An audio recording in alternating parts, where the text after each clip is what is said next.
अस्सलाम वालेकुम friends, welcome to another episode of Sports Maniac. मैं हूं आपका Maniac ji. First of all I am sorry कि मैं काफ़ी दिनों तक गैर हाजिर था। मैंने कोई वीडियो नहीं बनाई और कोई इन्फॉर्मेशन भी नहीं दे सका, but there was a very good reason for that absence.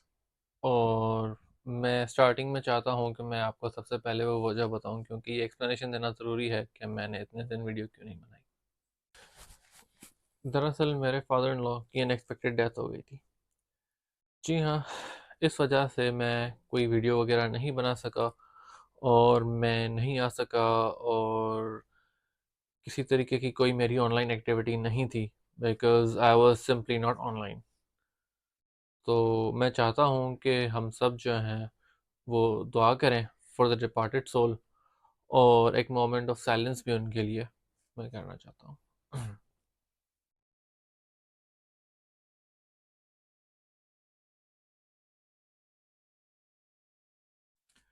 जी हाँ, he was a great man and I am going to share a picture of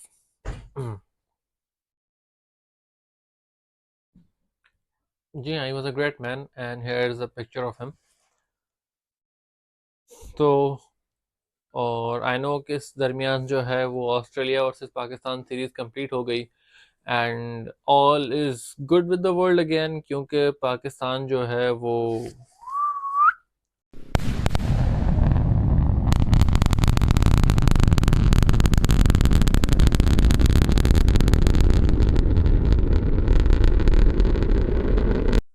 वापस आ चुका है अपनी औकात में आफ्टर बीटिंग ऑस्ट्रेलिया इन दी वनडे सीरीज़, जिसकी बहुत क्लियर वजूहत थी कि पाकिस्तान ने ऑस्ट्रेलिया को क्यों बीट किया, किस तरीके से बीट किया इन द वनडे सीरीज।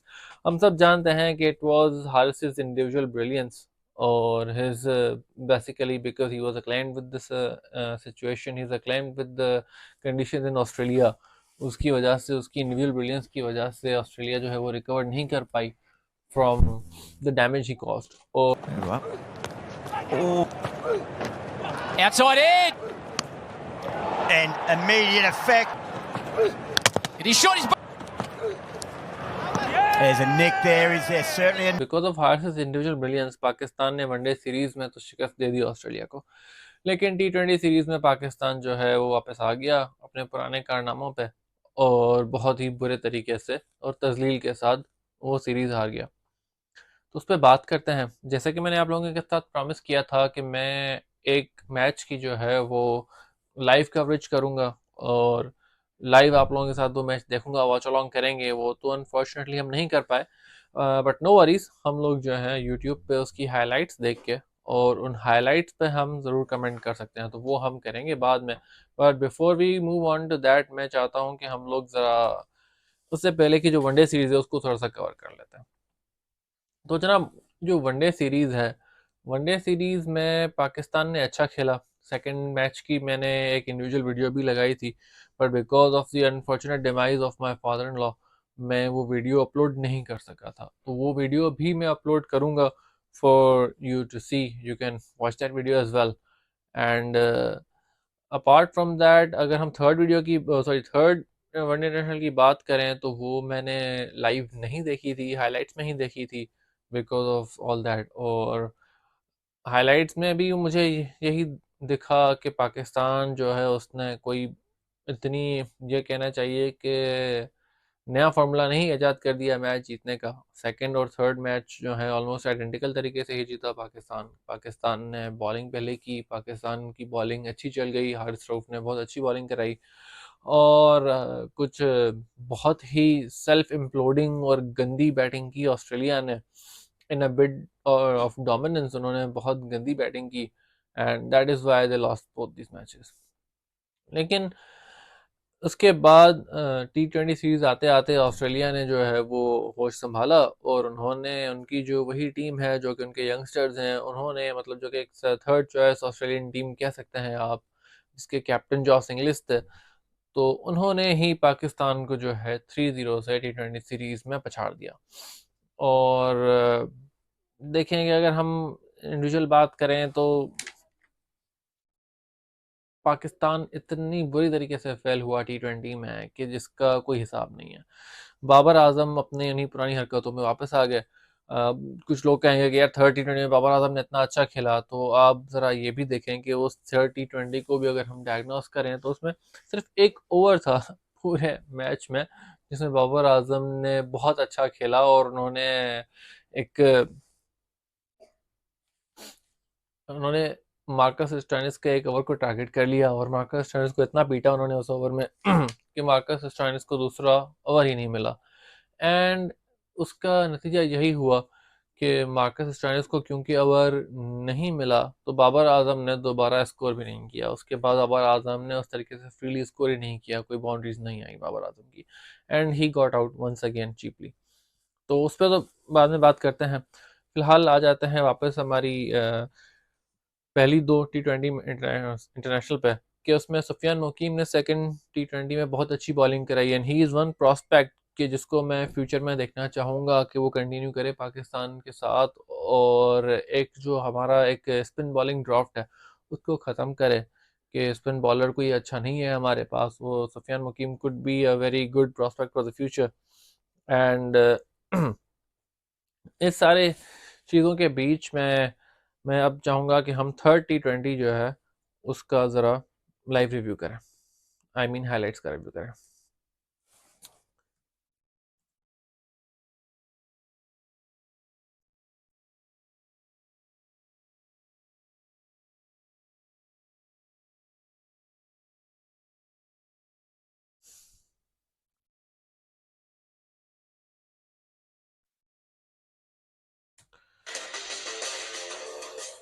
तो जनाब अब थर्ड टी20 लगा लिया है हमने, हम ज़रा थर्ड टी20 को देख लेते हैं।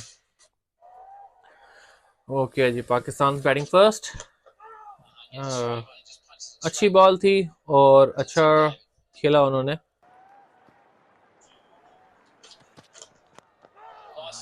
नाइस फ्लिक बाबर आजम की, लेकिन ब्रैडलेट की बॉल कुछ ज़्यादा अच्छी नहीं थी, डाउन द लेग साइड जा रही थी बॉल, तो नॉट दैट नाइस, मतलब अच्छी एक शॉट थी लेकिन इतनी अच्छी शॉट नहीं थी। दिस वाज ब्रिलियंस, मतलब वाह, जब साहिबजादा फरहान इतनी अच्छी शॉट्स खेल सकता है मिचेल जॉनसन को, तो क्यों वो फिर अपनी उन पुरानी हरकतों पे आ जाता है। यार जस्ट लुक एट दैट, एक बॉल पे आपने ज़बरदस्त शॉट खेली है, सेकंड बॉल पे आप फिर वही पुरानी मिस्टेक, फिर से आप पुल कर रहे हो, और पुल करके और अपनी विकेट गिव अवे कर रहे हो। कोई नीड नहीं थी इस शॉट खेलने की, ये पिच ऑफ द बॉल नहीं थी कि जहां से आप इसको खेलें इस तरीके से। एंड वेल, हसीबुल्लाह की first shot not convincing enough, but boundary, बॉटलाइट को शॉट मारी उन्होंने। Again again again he gets away with that, मतलब आउट नहीं हुए लेकिन वेरी बैड शॉट। और बाबर आजम की अच्छी शॉट थी। ये मेरे ख्याल से ये वही ओवर है जिसका मैं जिक्र कर रहा था कि पूरे मैच में एक ही ओवर में बाबर आजम खेले थे अच्छा, और ये वही ओवर आ गया मार्कस स्टोइनिस का, जिसमें 2-3 शॉट्स मार के बाबर आजम ने अपना स्ट्राइक रेट बढ़ा दिया। Unconvincing shot.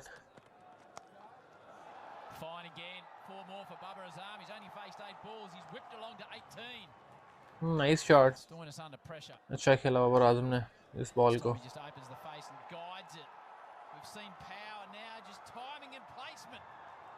That's it, 3 boundaries in this over.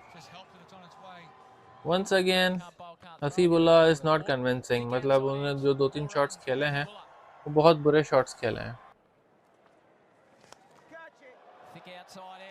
And just like that he is gone. देखें सेम तरीके से जहां वो 2 दफ़ा बच गए, उसी तरीके से एडम ज़ैम्पा की बॉल पे वो आउट हो गए। Not convincing enough.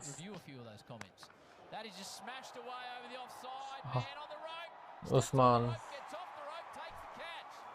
What is wrong with him? Why did he do that? क्यों आखिर ये शॉट खेला उस्मान? क्या ज़रूरत थी यहाँ पे आके ये शॉट खेलने की?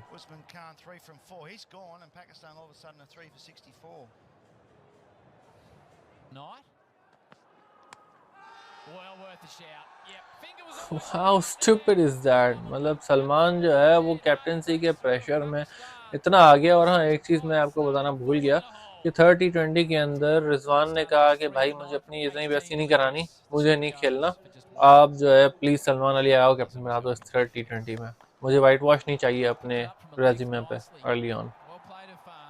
Good shot bye Irfan. This is how you play a full shot. किसी भी बैट्समैन ने इरफान के अलावा ये शॉट कन्विंसिंगली नहीं खेला इस मैच में। And what the hell is that? How could you play that shot? मतलब क्यों आपने ये शॉट खेला, क्या जरूरत थी यहाँ पे आगे बढ़ के आप खेल रहे हो, स्पिनर को आप टैकल ही नहीं कर पा रहे हो और आपने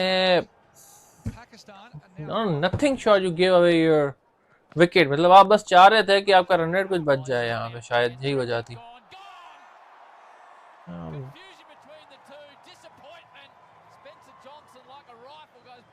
रॉन्ग कॉल बाय इरफान, नहीं करनी चाहिए थी ये।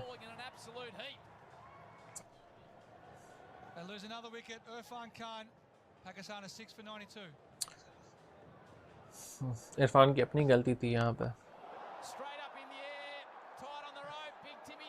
इसके बाद से अब कुछ रह नहीं गया मैच में, आपने इतनी सारी विकेट्स अपनी गंवा दी हैं, तो उसके बाद क्या रह जाता है मैच में। उसके बाद जो भी प्लेयर्स आएंगे they will just try to hit out की जितने भी हो जाते हैं रन। मतलब इतना अच्छा स्टार्ट मिलने के बाद आप जो है आपने अपनी विकेट्स जो है थ्रो की, उसकी वजह यही थी कि अगर आप इसको ज़रा गौर से देखें तो ऑन पेपर तो ये आपको बहुत अच्छा स्टार्ट नज़र आएगा कि यार बहुत अच्छा स्टार्ट था, बहुत ज़बरदस्त पाकिस्तान ने स्टार्ट में बैटिंग की।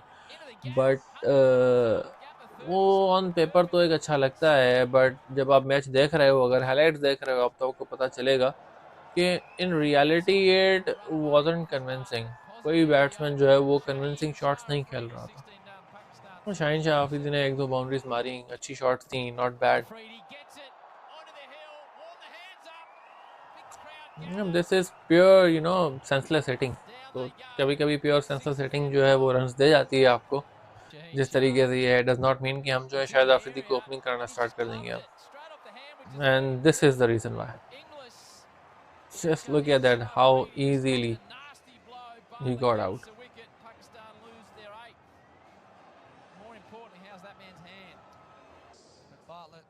Dismisses Shaheen Shah there for 16 of Pakistan. Now 8 for 116. Hits it well, not quite well enough though. Good catch that. Jahandad ने जो ये शॉट खेली थी ये शाहीन आफरीदी की सारी शॉट से अच्छी थी। अनफॉर्चुनेट फॉर हिम कि वो उतनी पावर नहीं थी इस शॉट के पीछे, लेकिन as far as timing is concern this was and shot choice is concerned, this was the best.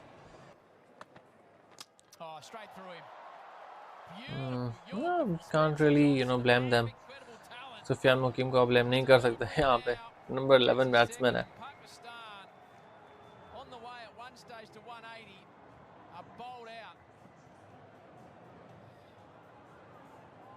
Sufyan, 1 off 3 for him. That's just pretty ordinary batting, full stop. Match awareness not up to international standard, but still, you never know. 117 on the board. We'll see what happens with the ball, but with the bat, they just let themselves down tonight, Pakistan. They were going so well. They were 1 for 61 and then just fell in a complete hole. अगर scoreboard देखें तो फरहान, बाबर, हसीबुल्ला और बाबर के बाद कोई भी runs बनाने में कामयाब नहीं हो सका। और हमने अभी मैच की हाइलाइट्स देखी थी तो ना बाबर आजम की बैटिंग जो है कन्विंसिंग थी, ना हसीबुल्ला की बैटिंग कन्विंसिंग थी।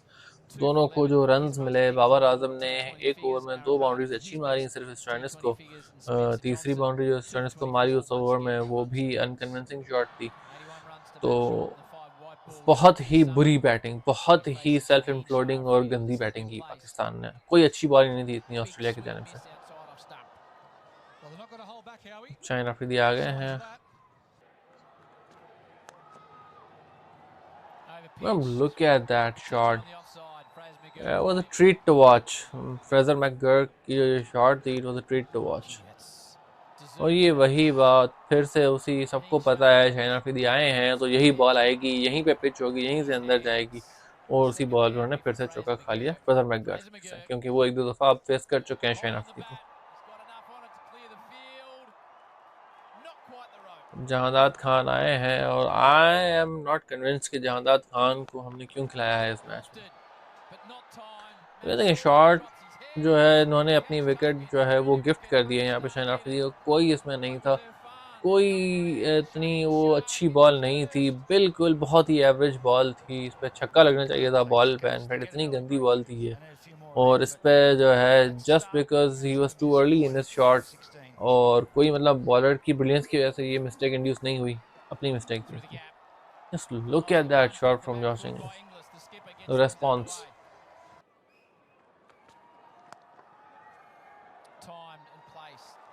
बिल्कुल, मतलब बॉलिंग में कोई जान नहीं है, क्या कर रहे हैं शाहीन अफरीदी, कहाँ पे बॉल की प्लेसमेंट है, कोई पेस नहीं है बॉल के पीछे।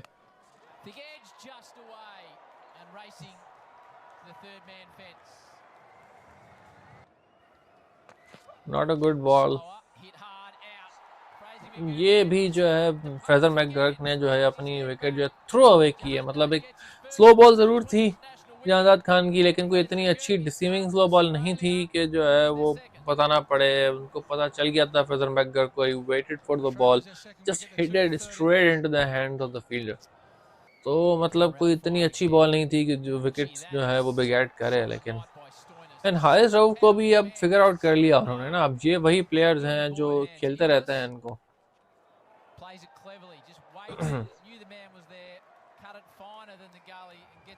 अगेन जो है इंग्लिश की अच्छी शॉट थी ये, देख के उन्होंने गैप में शॉट मारी।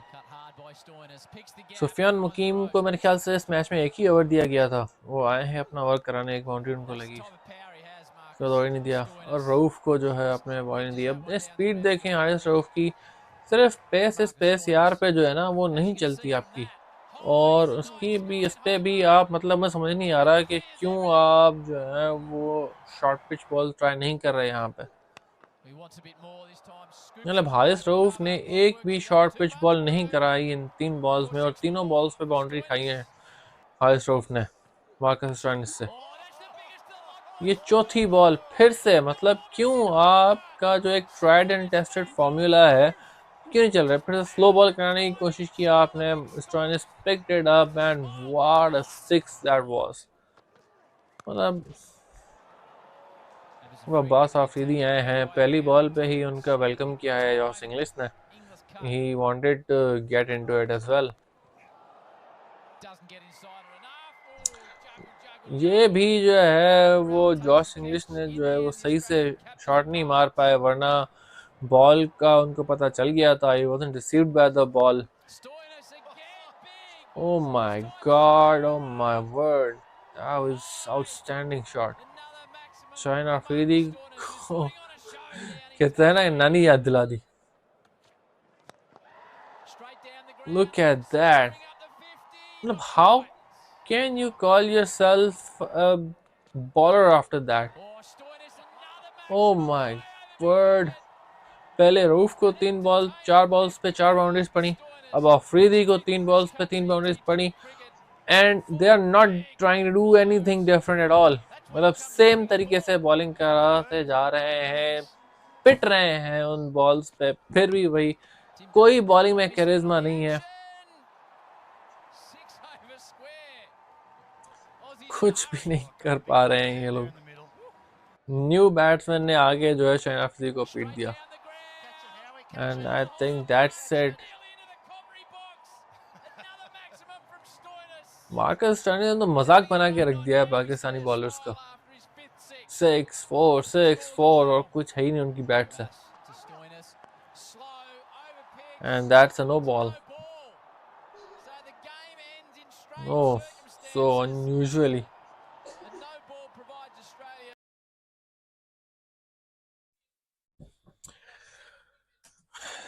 तो जी that was the third T20 international between Pakistan and Australia, और अगर की बात की जाए तो once again very disappointing from Pakistan, very disappointing, मतलब मैंने देखी नहीं थी तो इतना पता नहीं था मुझे, but very disappointing from Pakistan, इतनी गंदी बैटिंग परफॉर्मेंस, इतनी ऑन टॉप ऑफ दैट इतनी बुरी bowling performance to back it up, मतलब कोई भी जो है कैरिस्मा नजर नहीं आया किसी प्लेयर में, कोई भी किसी प्लेयर की तरफ से ये चीज़ नज़र नहीं आई कि हम लोग एक मैच जीत कर, मैं चलें सीरीज तो निकल गई हाथ से लेकिन थोड़ी सी इज्जत बचा लें, थोड़ा सा टूर ही बचा लें हम, कि आउट ऑफ द 6 गेम्स हम लोग 3 गेम्स तो जीत कर आए हैं, वहाँ पे तो टूर तो थोड़ा ड्रॉ हुआ है। नहीं, हमने टूर जो है वो फिर से जो है वो एक तरीके से लूज ही कर दिया कि आउट ऑफ 6 गेम्स हम लोग जो है सिर्फ 2 गेम्स ही जीत पाए, 2 वनडे इंटरनेशनल ही जीत पाए।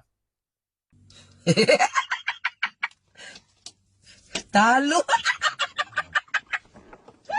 Sorry.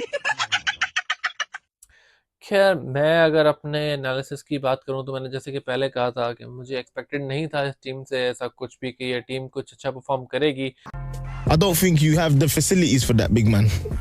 जिस तरीके से आपने कोच को ट्रीट किया, और फिर अब कुछ नई न्यूज़ ये सामने आ रही है कि Aqib Javed has been appointed as the new head coach of Pakistan white ball team.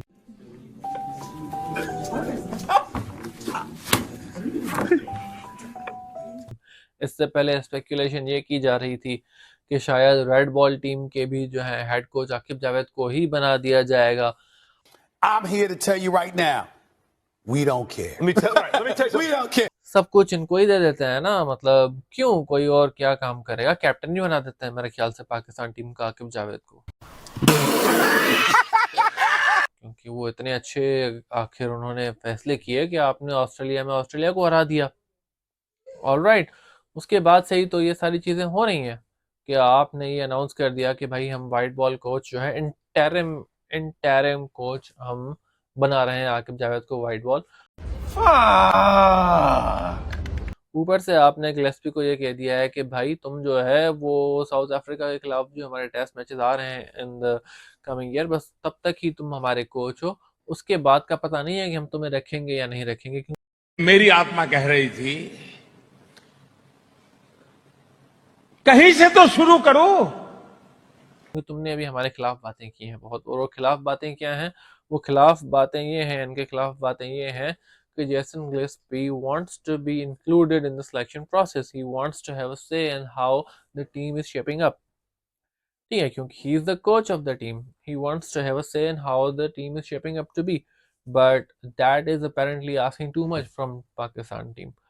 तो फिर आपने उनको भी कह दिया कि भाई आप हमारे साथ नहीं चल सकते क्योंकि हम इतने सिंसियरली काम नहीं करते हैं, ठीक है, हम लोगों को नेपोटिज्म चाहिए होता है, हम लोगों को ये चाहिए होता है कि कौन जो है वो खुशामद कर रहा है हमारे कोच की, कौन खुशामद कर रहा है हमारे सिलेक्टर्स की, सिलेक्शन कमेटी की, तो उसको जगह दी जाएगी टीम में, कौन गिफ्ट्स वगैरह ला रहा है, कौन शादियों में बुला रहा है, कौन टिकटॉक वीडियोस बना रहा है उनके साथ, क्योंकि हमें at the end of the day TikTok पे व्यूअरशिप ही तो चाहिए, हमें मैचेस थोड़ी जीतने हैं, ट्रॉफीज जीत के हम क्या करेंगे, राइट। तो खैर आकिब जावेद साहब जो हैं वो अभी हमारे हेड कोच बन गए हैं for the white ball team, और उन्होंने आते से ही कहा है कि हमारा फोकस जो है वो वनडे पर है, क्योंकि चैंपियंस ट्रॉफी है सर पे, और चैंपियंस ट्रॉफी के अराउंड एक अजीब ही ड्रामा चल रहा है।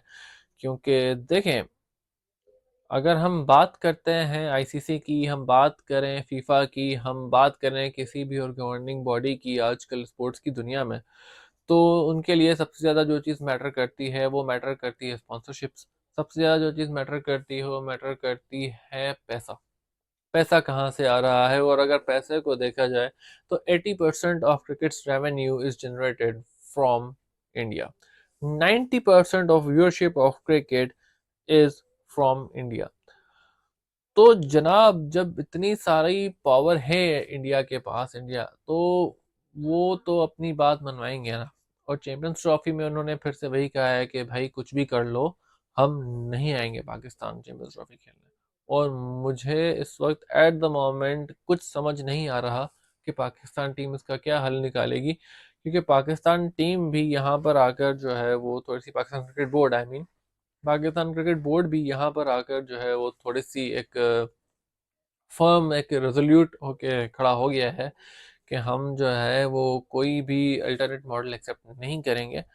और उन्होंने 3 शराइत अभी रखी हैं उन्होंने आईसीसी के सामने 3 अल्टरनेटिव्स ये रखे हैं। एक तो या तो इंडिया को फोर्स किया जाए कि वो आके खेलें यहाँ पे।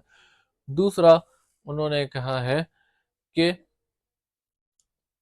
आप थोड़ा सा पोस्टपोन कर दें टूर्नामेंट को, लेकिन इंडिया को बुलाएं। या तीसरा उन्होंने कहा है कि इंडिया नहीं मान रही बिल्कुल भी आने के लिए, तो 2 टीम्स के उन्होंने ऑप्शन रखे हैं कि वेस्ट इंडीज़ या श्रीलंका को बुला के और चैंपियंस ट्रॉफी करवाई जाए इंडिया के बजाय, अगर इंडिया नहीं आना चाहता और नहीं खेलना चाहता। लेकिन वो इस दफ़ा कोई भी हाइब्रिड मॉडल एक्सेप्ट नहीं करेंगे, ना ही वो ये एक्सेप्ट करेंगे कि पाकिस्तान से बाहर कहीं टूर्नामेंट हो कम्प्लीटली। ठीक है, तो जब ये 2 चीज़ें एक्सेप्ट नहीं करेंगे वो, प्लस में उन्होंने ये कहा है कि अगर ये चीज़ें एक्सेप्ट नहीं की गई तो फिर या तो चैंपियंस ट्रॉफी में हम ही नहीं खेलेंगे, मतलब पाकिस्तान ही विड्रॉ कर देगा चैंपियंस ट्रॉफी से। तो लेट्स सी कि ये ऊँट जो है किस करवट बैठता है और क्या होता है। I am actually not hopeful of India coming to Pakistan because of political matters और पॉलिटिक्स, क्योंकि आप जानते हैं इंडिया और पाकिस्तान की पॉलिटिक्स जो है वो बहुत ही इस तरीके की होती है। खास तौर पे इंडिया की जो पॉलिटिक्स है वो बहुत ही ज़्यादा इस चीज़ पे मुनहसर होती है कि उनका फॉरेन पॉलिसी पाकिस्तान के लिए क्या है इस वक्त, मतलब। तो और इस वक्त जो उनकी एक नफ़रत की एक वो चल रही है इंडिया में, इस वक्त जो एक नफ़रत की पॉलिटिक्स खेली जा रही है, और जो बीजेपी और नरेंद्र मोदी का स्टैंस रहा है पाकिस्तान के लिए, वो यही रहा है कि पाकिस्तान से हमने किसी भी तरीके के डायलॉग नहीं करने, पाकिस्तान से हमने कुछ भी नहीं करना, और इवन ये कि हमने क्रिकेट भी नहीं खेलना पाकिस्तान के साथ।